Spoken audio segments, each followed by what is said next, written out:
Hey, Money Vikings, welcome back. I wanted to do a quick video today about what I consider the three main elements or the three main tools that are used to build wealth over time. Okay. And so I call this the True Wealth Toolkit, and I will cover all three here. And again, I try to keep these videos pretty compact and pretty to the point to save you time, but to get to the heart of the question. So the first tool I would say is income, okay? And anyone on the internet or on YouTube who says that you can build wealth without some kind of income is definitely from another planet, and they're like in the 1% world. They're not in the real world that most of us are in. Remember, this channel is primarily about middle class, normal people with normal jobs working to build wealth over time, and all the different tools and strategies that we can deploy to do that. And so the first thing to consider is income. And there's three main ways to get income, okay? There's work and labor, okay? Trading your work and your labor for income. There's passive income through a business or real estate. And then there is income from other investments like through dividends or through capital gains. So most of us, I would say 95% of us, have to start by trading our work and our labor for income. But that really has to be the foundation of building wealth, is having some system or job or career or ability to generate income, okay? Normal, sustainable income. So that's the first tool. The second one from there is what I would call appropriate monthly expenses.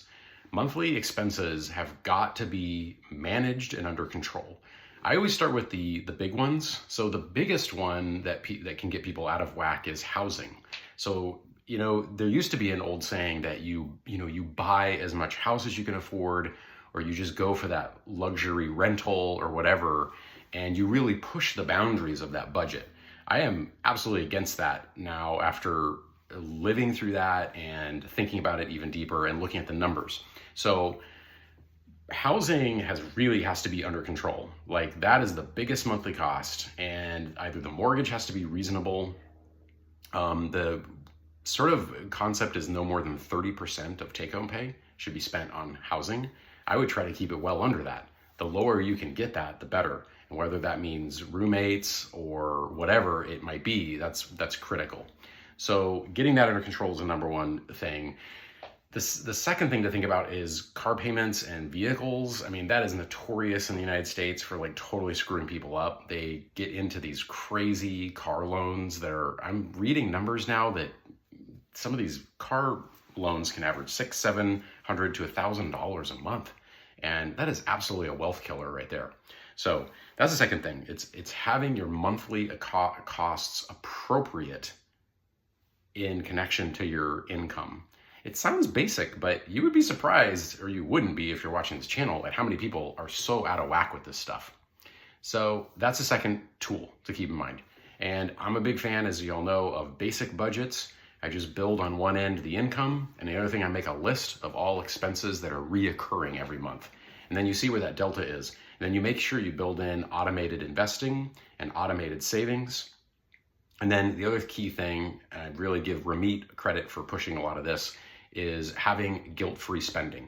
As humans, we really do need that. We need a sense of autonomy and freedom.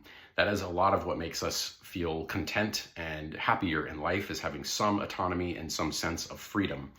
And so having that 30 to 35% or 20 to 30% of the budget that is kind of like don't worry about it money, you can splurge on that expensive coffee out or whatever, and you don't have to worry about it because you've already taken care of your basic needs and your wealth building. That's critical. Okay, so number three, the third thing I would say is the third pillar of a true wealth toolkit here is learning to manage the psychology of money. And we talk a lot about this on this channel. So money is I would say almost 90% a psychology game and 10% numbers. The numbers are actually easy and don't lie.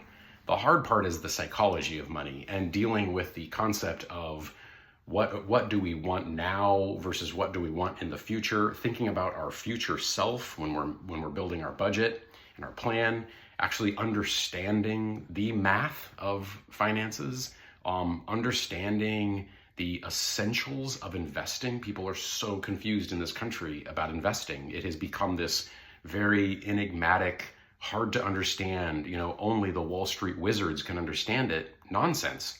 You can definitely build a very normal, rational portfolio of balanced ETFs that are in line with your risk tolerance and your goals, right? So that you can sleep at night. You're still investing, you're still beating inflation, you're still collecting dividends, but you're also sleeping at night knowing that you have a portfolio of rational assets. So those are my 3 True Wealth toolkit for today. So thanks for watching. We'll catch you on the next one. Bye.